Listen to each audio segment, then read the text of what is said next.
মোস্তফা জানাবেন ঠিক কত হেক্টর জমিতে তরমুজ এবং বাঙ্গির আবাদ চাষ হয়েছে?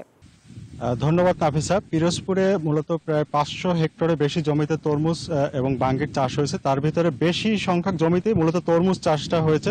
তো এবার আপনি যেটা বলছিলেন যে আসলে পিরোজপুরে যে কিছু এলাকাতে প্রথমবারের মতো এবার আগাম যাতে তরমুজের চাষ করা হয়েছে।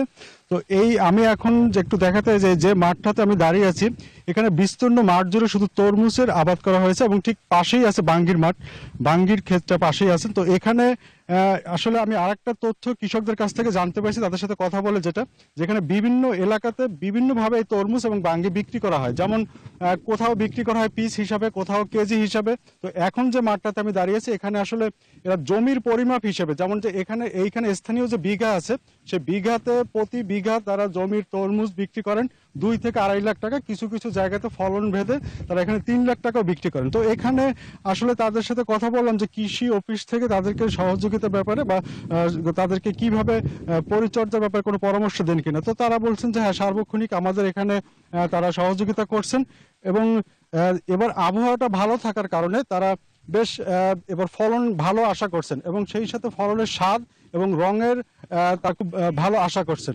তো এই ছিল পিরোজপুর থেকে তরমুজের ব্যাপারে সর্বশেষ।